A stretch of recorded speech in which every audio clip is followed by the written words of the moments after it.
తాకట్టులో ఉన్న బంగారాన్ని విడిపించి ఆ రోజు ఆన్లైన్ రేటుకే మేము కొంటాం. Sharma gold company.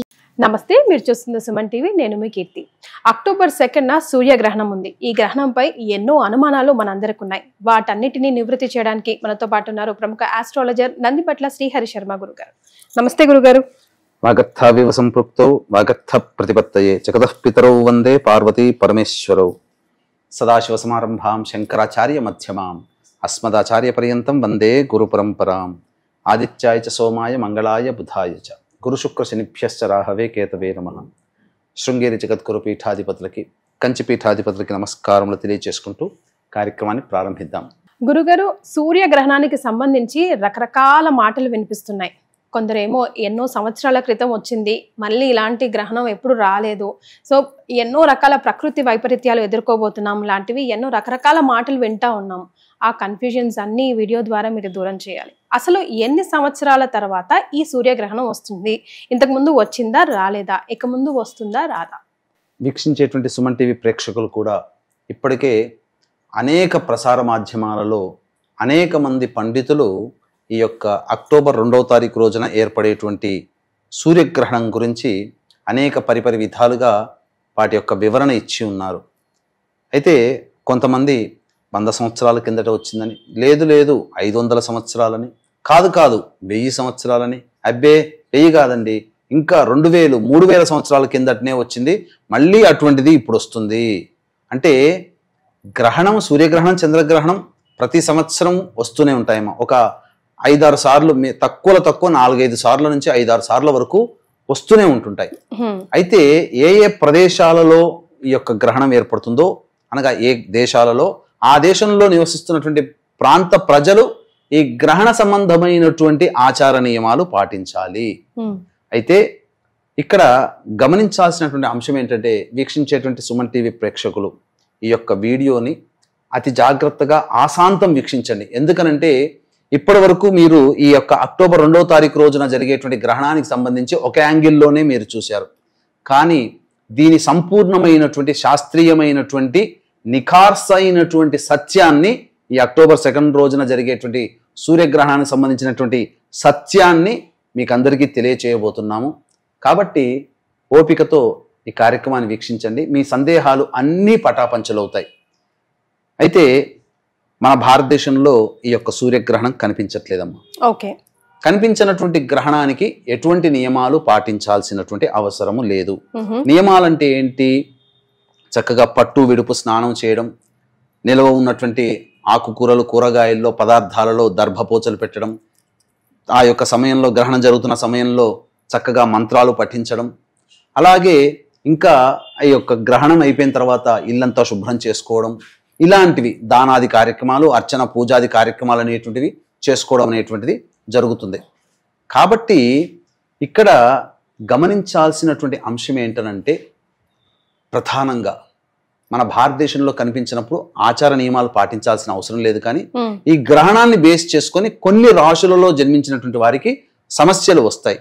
అంటే ఈ సమస్యలు ఆ రాశుల వారు కొంత ప్రభావితం అవుతారు. సమస్యలు అనంటే మనం ఏదో భయపడేంత సమస్యలు కాదమ్మా.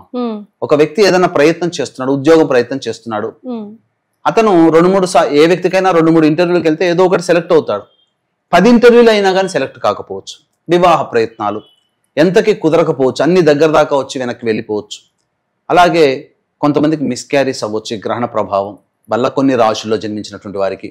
అలాగే ఆరోగ్యం ఉన్నదనుకుంటే ఏదైనా ఇబ్బందులు తలెత్తవచ్చు. ఇలా ఏ రాశుల వారికి ఎఫెక్ట్ అవుతుంది అనేటువంటి విషయాన్ని కనుక చూసుకున్నట్లయితే, హస్త నక్షత్రయుక్త కేతుగ్రస్త సంపూర్ణ సూర్యగ్రహణం. కాబట్టి ఈ యొక్క కన్యా రాశిలో జన్మించిన వాళ్ళు, తులారాశిలో జన్మించిన వాళ్ళు, అలాగే సింహరాశిలో జన్మించిన వాళ్ళు, ధనుస్సు రాశిలో, కుంభరాశిలో, మీనరాశిలో మరియు మేష, వృషభ, మిథున రాశిలో జన్మించినటువంటి వారికి ఈ గ్రహణ దోష ప్రభావం అనేటువంటిది ఉంటుంది.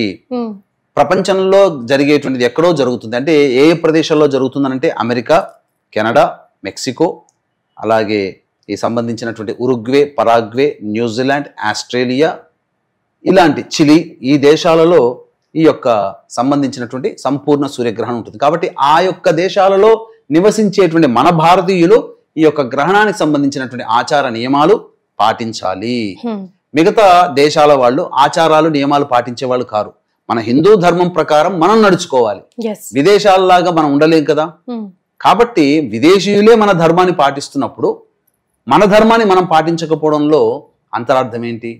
కాబట్టి వీక్షించేటువంటి సుమన్ టీవీ ప్రేక్షకులు కూడా మన భారతదేశంలో కనిపించకపోయినా సమస్య ఏమీ లేదు.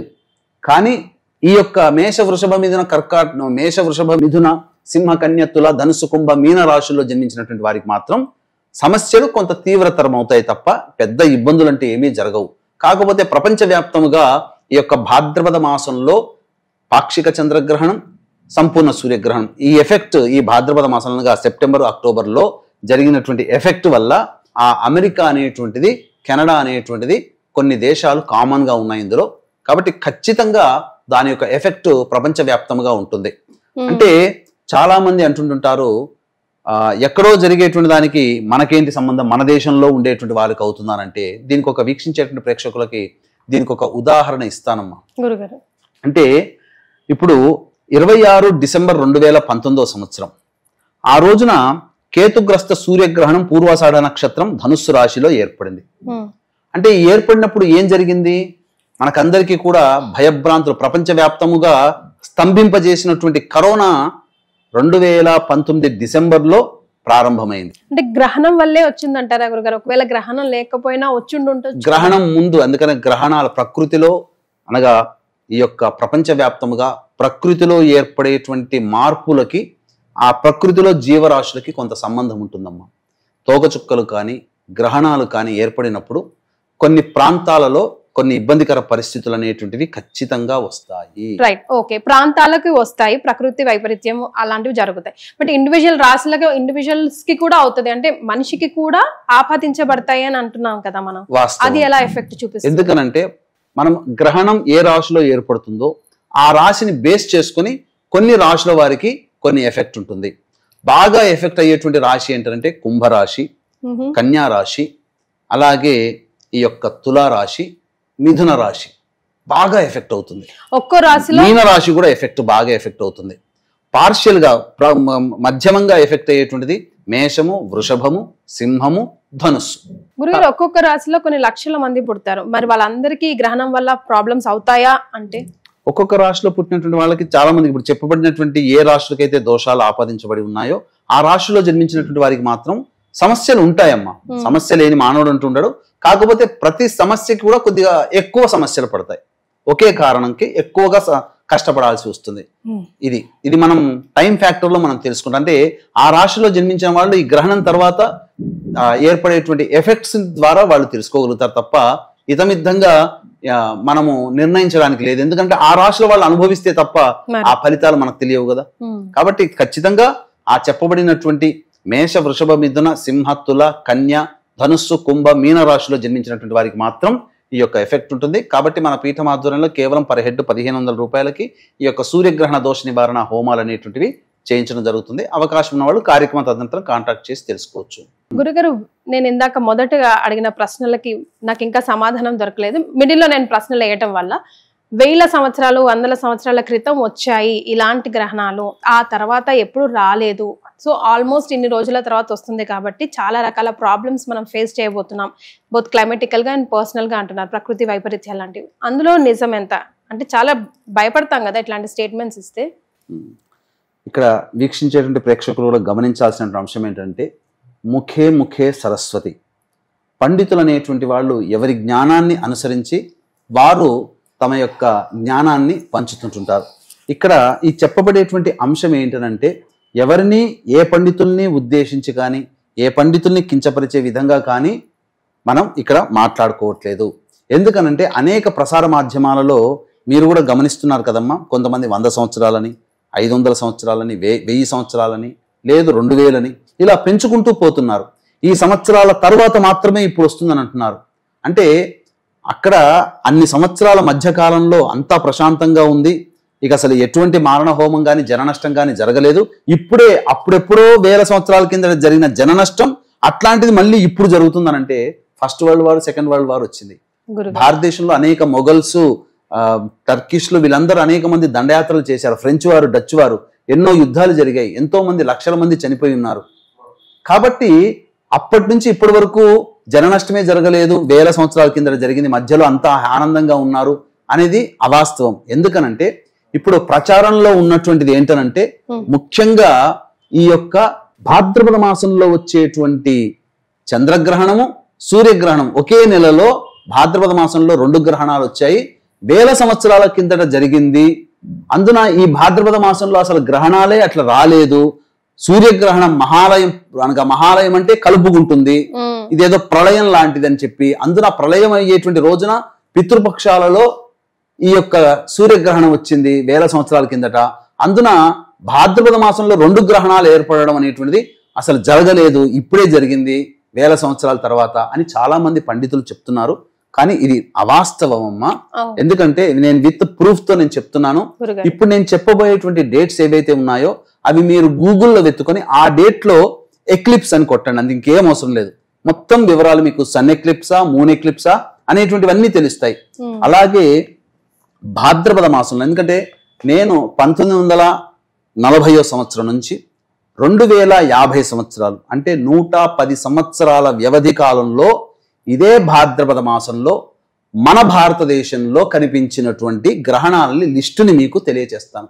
వీక్షించేటువంటి ప్రేక్షకులు కూడా ఆ లిస్టుని జాగ్రత్తగా చూడండి. మీకు పక్కన డిస్ప్లే అవుతుంది, నేను చదువుతూ ఉంటుంటాను, పక్కన మీకు డిస్ప్లే అవుతుంది, చక్కగా వింటుండండి. భాద్రపద మాసంలో 2 గ్రహణాలు, పౌర్ణమికి చంద్రగ్రహణం, అమావాస్యకి సూర్యగ్రహణం 1941 సంవత్సరంలో ఏర్పడింది. 5 సెప్టెంబర్ 1941 శుక్రవారం భాద్రపద పౌర్ణమి కేతుగ్రస్త చంద్రగ్రహణం. 21 సెప్టెంబర్ 1941 ఆదివారం భాద్రపద అమావాస్య రాహుగ్రస్త సంపూర్ణ సూర్యగ్రహణం. ఇక 5 సెప్టెంబర్ 1960 సోమవారం భాద్రపద పౌర్ణమి కేతుగ్రస్త చంద్రగ్రహణం. 22 సెప్టెంబర్ 1968 ఆదివారం భాద్రపద మాసం అమావాస్య సూర్యగ్రహణం. 16 సెప్టెంబర్ 1978 శనివారం భాద్రపద పౌర్ణమి కేతుగ్రస్త చంద్రగ్రహణం. 23 సెప్టెంబర్ 1987 బుధవారం భాద్రపద అమావాస్య కేతుగ్రస్త సూర్యగ్రహణం. 16 సెప్టెంబర్ 1997 మంగళవారం భాద్రపద పౌర్ణమి కేతుగ్రస్త చంద్రగ్రహణం. 6 సెప్టెంబర్ 1998 ఆదివారం భాద్రపద పౌర్ణమి కేతుగ్రస్త చంద్రగ్రహణం. 3 అక్టోబర్ 2005 సోమవారం భాద్రపద అమావాస్య కేతుగ్రస్త సూర్యగ్రహణం. 7 సెప్టెంబర్ 2006 గురువారం భాద్రపద పౌర్ణమి రాహుగ్రస్త ఖండాగ్రాస చంద్రగ్రహణం. ఇక వేల సంవత్సరాలకి వచ్చింది, ఈ 2024లో వచ్చింది, ఇంకా మళ్ళీ రాదు, ఇంకెప్పుడు వస్తుందో అనేటువంటి ప్రేక్షకులకి అనుమానం నివృత్తి చేస్తున్నాను. ఎందుకంటే ఎంతో దూరంలో లేదు, మళ్ళీ వచ్చే సంవత్సరమే మళ్ళీ భాద్రపద మాసంలో అనగా 7 సెప్టెంబర్ 2025 ఆదివారం భాద్రపద పౌర్ణమి రాహుగ్రస్త సంపూర్ణ చంద్రగ్రహణం ఏర్పడుతుంది. అంటే ఈ భాద్రపద మాసంలో, ఈ సంవత్సరంలో భాద్రపద మాసంలో ఏర్పడిన గ్రహణం వేల సంవత్సరాల కిందట వచ్చిందన్నారు కదా, మరి ఇప్పుడు ఏర్పడినటువంటి గ్రహణానికి మళ్ళీ వేల సంవత్సరాల తర్వాత రావాలి కదా ఈ భాద్రపద మాసంలో, మరి వచ్చే సంవత్సరమే వస్తుంది కదండి. ఇక 14 అక్టోబర్ 2042 మంగళవారం భాద్రపద అమావాస్య కేతుగ్రస్త సంపూర్ణ సూర్యగ్రహణం. 7 సెప్టెంబర్ 2044 బుధవారం భాద్రపద పౌర్ణమి రాహుగ్రస్త సంపూర్ణ చంద్రగ్రహణం. కాబట్టి వీక్షించేటువంటి ప్రేక్షకులకి నేను కేవలం భాద్రపద మాసంలో వచ్చినటువంటి గ్రహణాల లిస్టు మాత్రమే, అందున మన భారతదేశంలో కనిపించినటువంటి గ్రహణాలని మాత్రమే నేను మీకు పేర్కొనడం జరిగింది. ఇవన్నీ మన భారతదేశంలో కనిపించిన ఇప్పటి వరకు చెప్పినటువంటి గ్రహణాలు. మరి ప్రపంచవ్యాప్తంగా సంవత్సరానికి 4-5 సార్లు పైమాటే గ్రహణాలు వస్తాయి. కొన్నిసార్లు భారతదేశంలో కనిపించవు కొన్ని సంవత్సరాలు కొన్ని గ్రహణాలు, కానీ ప్రతి సంవత్సరం 4-5 సార్లు ప్రపంచంలో ఎక్కడో ఒక చోట గ్రహణాలు ఏర్పడుతున్నాయి. ఆ గ్రహణాల ప్రభావం వల్ల సమస్యలు అనేటువంటివి ప్రపంచవ్యాప్తంగా ఉంటున్నాయి. దీనికి చక్కటి ఉదాహరణే ఇంతకుముందు చెప్పుకున్నట్టుగా 26 డిసెంబర్ 2019లో కేతుగ్రస్త సూర్యగ్రహణం పూర్వాషాఢ నక్షత్రం ధనుస్సు రాశిలో ఏర్పడింది. ఆ ప్రభావం వల్లనే 2020-21 వరకు కూడా కరోనాతో ప్రపంచవ్యాప్తంగా, ఇది మన భారతదేశంలో కనిపించిందండి. 2019 డిసెంబర్ 26వ తారీఖు రోజున ఏర్పడినటువంటి కేతుగ్రస్త సూర్యగ్రహణం మన భారతదేశంలో కనిపించింది. కానీ మన భారతదేశమే ఎఫెక్ట్ అవ్వాలి కదా, ప్రపంచవ్యాప్తంగా ఎందుకు ఎఫెక్ట్ అయింది? గ్రహణం వల్లనే వచ్చిందానంటే ప్రకృతిలో కలిగేటువంటి మార్పులు భవిష్యత్తు యొక్క జరిగేటువంటి విపత్తులకి మనకు దిశానిర్దేశం చేస్తాయి. ఇది మన యొక్క శాస్త్ర విజ్ఞానం. బయటివాడు ఎవడో ఆంగ్లేయుడు చెప్పిన విజ్ఞానం కాదు, మన శాస్త్ర విజ్ఞానం. అలాగే మీకు ఇంకొక విషయం తెలియజేస్తాను. 10 సెప్టెంబర్ 1941లో గ్రహణం వచ్చిందండి. ఎప్పుడు అది 10 సెప్టెంబర్ 1941లో భూకంపం వచ్చింది టర్కీలో. దాదాపు 430 మంది మరణించారు ఆ భూకంపంలో. కానీ 5 సెప్టెంబర్ 1941కి కేతుగ్రస్త చంద్రగ్రహణం, 21 సెప్టెంబర్ 1941కి సూర్యగ్రహణం, రాహుగ్రస్త సూర్యగ్రహణం. అదే 41 సంవత్సరం సెప్టెంబర్ మాసంలో.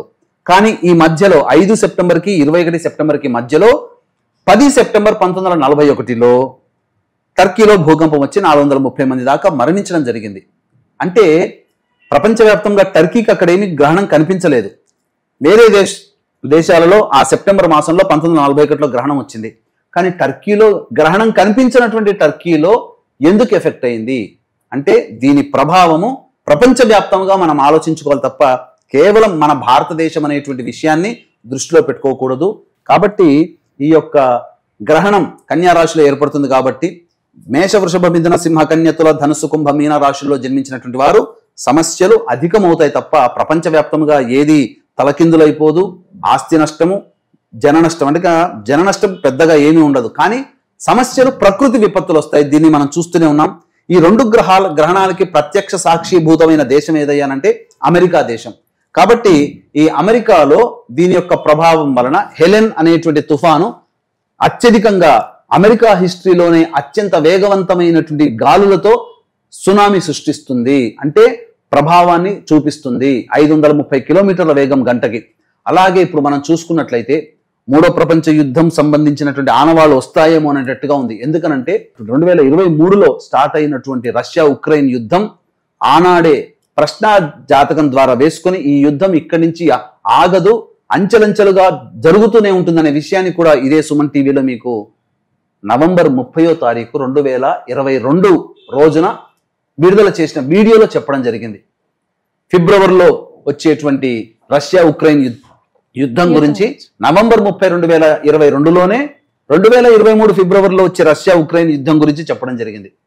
ఎందుకనంటే డిసెంబర్లో ఏర్పడినటువంటి గ్రహణానికి రష్యా కనిపించింది. ఆ సమయంలో రష్యా దేశంలో కనిపిస్తుంది. దీని వల్ల ప్రపంచవ్యాప్తంగా రష్యా వల్ల ఇబ్బందులు ఎదురవుతాయని ఆనాడే చెప్పడం జరిగింది. అది నిజమైంది. ఇక ఇంకా గమనించుకున్నట్లయితే 2019లో మనకు ఈ యొక్క సూర్యగ్రహణం అనేటువంటిది ఏర్పడింది. మన భారతదేశంలో కనిపించింది. కానీ మన భారతదేశమే ఎఫెక్ట్ అయిందా? ప్రపంచవ్యాప్తంగా కూడా ఈ కరోనా అనేటువంటిది ఎఫెక్ట్ అయింది. కాబట్టి దీన్ని అంతగా తేలిగ్గా తీసుకోవాల్సినటువంటి అవసరం లేదండి. ఖచ్చితంగా దీన్ని పరిగణలోకి తీసుకోవాల్సిందేనమ్మా. ప్రపంచవ్యాప్తంగా సమస్యలు వస్తాయి. ఇప్పుడు మనం గమనించుకున్నట్లయితే రష్యా ఉక్రెయిన్ యుద్ధం జరుగుతుంది. ఇప్పుడు ఇజ్రాయెల్ లెబనాన్ మీద యుద్ధం చేస్తుంది. హమాస్ తీవ్రవాదిని సంపూర్ణంగా తుడిచిపెట్టాలని గమనించుకున్నట్లయితే పేజర్లలో బాంబులు పెట్టి చంపడం జరిగింది. ఇప్పుడు తాజా వార్త 498 మందిని హమాస్ తీవ్రవాదులను చంపడం జరిగింది. ఎప్పుడు? నిన్ననే. ఇజ్రాయిల్ అనేటువంటిది గన్ కల్చర్ తో. కాబట్టి దాడులు జరుగుతున్నాయి. మరి ఈ ఇజ్రాయిల్లో అలాగే హమాస్, గాజా వీటన్నిటి హమాస్ మధ్య యుద్ధం జరుగుతుంది. కొన్ని నెలలుగా జరుగుతుంది. కానీ ఇంతమంది చచ్చిపోలేదే. మరి ఈ 2 గ్రహణాల మధ్యలోనే ఉన్నప్పుడు ఎందుకు చనిపోవడం జరిగింది? మరి దీనికి అన్నిటికీ గ్రహణాలకి లింకు లేదంటారా? చంద్రగ్రహణం సూర్యగ్రహణానికి మధ్యలో నిన్ననే. కాబట్టి ఈ రోజు వీడియో చేస్తున్నాం. నిన్ననే ఆ యొక్క సంబంధించినటువంటి 498 మంది దాకా అధికారికంగా చెప్పారు. అనధికారికంగా ఎన్ని వేల మంది పోయి ఉంటారు. కాబట్టి వీక్షించేటువంటి ప్రేక్షకులు అంత ఆషామాషిగా గ్రహణాలని నాలిక మీదుగా ఏం కాదులే అని చెప్పి కొట్టిపేరడానికి లేదమ్మా. మరి ఇజ్రాయిల్లో కనిపిస్తుందా? లెబనాన్లో కనిపిస్తుందా ఈ గ్రహణం? కానీ మారణహోమం జరిగింది ఆ ప్రదేశంలోనే. గ్రహణం ఎక్కడో కనిపిస్తుంది. కానీ ప్రకృతి విపత్తుల రీత్యా ఎక్కడో ఒక చోట ఏర్పడుతున్నప్పుడు దాని యొక్క ప్రభావము కొన్ని ప్రాంతాల మీద ఖచ్చితంగా ఉంటుంది. ఎక్కడో ఒక చోట జన నష్టం, ఆస్తి నష్టం జరుగుతుంది. ఇంకా చెప్పాలి అంటే నవంబర్ మాసంలో గ్రహాల యొక్క సంచార ప్రభావం కొన్ని ఉండడం చేత నవంబర్ ఎండింగ్ లో భూకంప తీవ్రతని ప్రపంచవ్యాప్తంగా ఎదుర్కోవాల్సిన పరిస్థితి వస్తుంది. ఇది జాగ్రత్తగా మనం గమనించుకోవాలి. దీనికి సంబంధించిన వీడియో మళ్ళీ మనం చేద్దాం. కాబట్టి ఈ యొక్క గ్రహణం మన భారతదేశంలో కనిపించకపోయినప్పటికీ ఆచార నియమాలు ఏం పాటించాల్సిన అవసరం లేదు. ఆ రోజున 2వ తారీఖు రోజున గ్రహణం వస్తుంది కదా. కాబట్టి వీక్షించేటువంటి ప్రేక్షకులు గ్రహణం అనేటువంటిది ఈ యొక్క సంబంధించినటువంటి నియమాలు ఆచారాలు పాటించకపోయినా ఆ గ్రహణ ప్రభావం వలన కొన్ని రాశులకి మాత్రం సమస్యలు వస్తాయి. కాబట్టి ఆ రాశుల వారు తగు జాగ్రత్తలు తీసుకుంటే చాలా మంచిది. గురుగారు, మరి అక్టోబర్ 2 అమావాస్య, మహాలయ అమావాస్య ఉంది కదా, చాలా మంది ఆ రోజు పిండ ప్రదానాలు అవి చేస్తూ ఉంటారు. మరి గ్రహణం వస్తుంది కాబట్టి చేయొచ్చా, చేయకూడదా? అలాగే గర్భిణీ స్త్రీలు కూడా ఏమైనా పాటించాలా? చాలా మందికి వచ్చేటువంటి డౌట్ ఏనమ్మా. అక్టోబర్ 2వ తారీఖు రోజున ఈ గ్రహణం ఏర్పడుతుంది కాబట్టి ఆ రోజున జనరల్ గా గ్రహణం అనేటువంటిది వచ్చిన రోజున పిండ ప్రదానాలు చేయరు.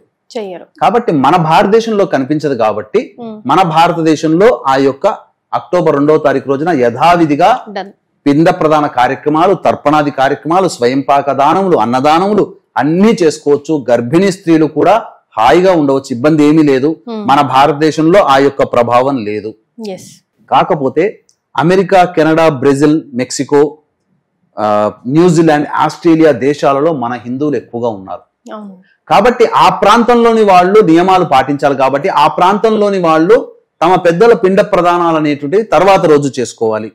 లేదు, అవకాశం లేదు అనుకున్నప్పుడు మన పీఠం ఆధ్వర్యంలో ఈ అక్టోబర్ 2వ తారీఖు రోజున భాద్రపద అమావాస్య సందర్భంగా America, Mexico, Canada, Brazil, Australia, New Zealand దేశాల్లో నివసించే హిందువులతో పాటు మన భారతదేశంలో నివసించేటువంటి హిందువులు కూడా పిండ ప్రదానాలు చేసుకోదలిస్తే మన పీఠం ఆధ్వర్యంలో పిండ ప్రదానాలు కార్యక్రమం చేయించడం జరుగుతుంది.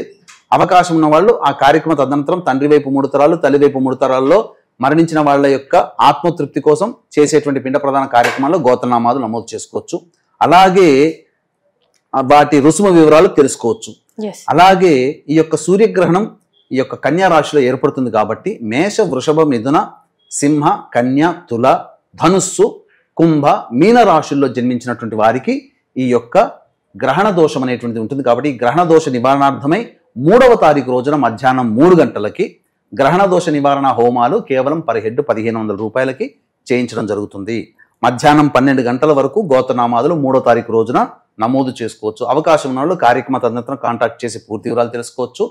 పిండ ప్రదానాలకు సంబంధించిన రుసుము వేరు, ఈ యొక్క గ్రహణ సంబంధించినటువంటి రుసుము మాత్రం పర్ హెడ్ 1500కి చేయించడం జరుగుతుంది. గురుగారు, చాలా 5-6 గంటల పాటు ఈ గ్రహణం వస్తుంది అంటున్నారు కాబట్టి విదేశీయాల్లో ఉన్న మన హిందూ వాళ్ళకి ఎలాంటి రెమెడీస్ పాటించమంటారు? గ్రహణ సమయంలో ఏం చేస్తే బాగుంటుంది? ఆ తర్వాత గ్రహణ సమయంలో అక్కడ విదేశాల్లో మనలాగా దేవాలయాలు ఉండవు కాబట్టి చక్కగా ఆ గ్రహణ సమయం పట్టుతున్నటువంటి ఆ సమయం లోకల్ టైంకి వాళ్ళు తెలుసుకుని ఆ సమయంలో ఇష్టదేవతారాధన, స్తోత్రము, సహస్రనామాలు, కవచాలు, పారాయణాలు, మూలమంత్ర జపాలు చేసుకోవచ్చు.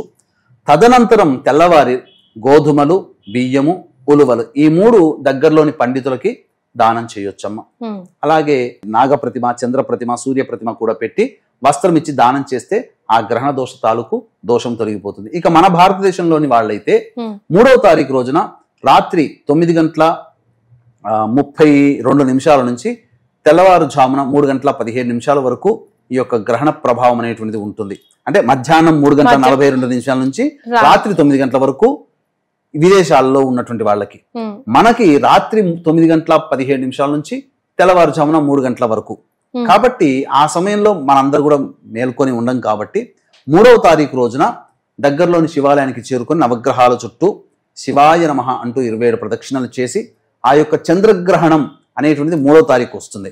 కాబట్టి 4వ తారీఖునైనా చేసుకోవచ్చు, లేదా 3వ తారీఖు రోజున సాయంత్రం పూట చక్కగా కాలకృత్యాదులు స్నానాలు అన్ని చేసుకుని నవగ్రహాల దేవాలయానికి నవగ్రహాల చుట్టూ శివాయ నమః అంటూ ప్రదక్షిణ చేసి శివాలయంలో అభిషేకం జరిపించుకొని అర్చన జరిపించుకొని ఒక రాగి పాత్రలో కానీ మట్టి పాత్రలో కానీ ఉలువలు, బియ్యము, గోధుమలు, సూర్యప్రతిమ, చంద్రప్రతిమ మరియు నాగప్రతిమ ఈ యొక్క ప్రతిమలతో వస్త్రంతో సహా బ్రాహ్మడికి సూర్యగ్రహణ దోష నివారణార్థం అని చెప్పి సంకల్పం చెప్పుకొని దానం చేసినట్లయితే తొలగిపోతుంది. లేదు ఇంత శక్తి మనకు లేదన్నప్పుడు గోధుమలు, బియ్యము, ఉలువలు ఇవన్నీ కూడా చక్కగా అంతకు ముందు రోజు రాత్రే ఈ యొక్క బకెట్లో నానబెట్టుకొని ఒక్కొక్క దాన్ని ఒక్కొక్క బకెట్లో నానబెట్టుకొని ఎలా నీళ్లు వేసి అందులో కొద్దిగా ఇంత చిన్న బెల్లం ముక్క వేస్తే సరిపోతుంది.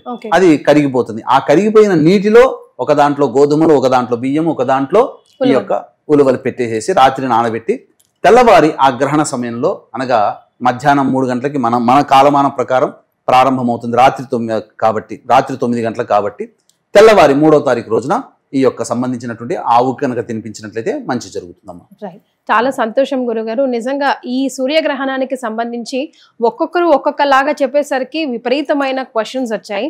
విత్ ప్రూఫ్ మీరు అన్నిటికీ సమాధానాలు తెలియజెప్పి కొంచెం ప్రశాంతతని నిలిపారు. ధన్యవాదాలు.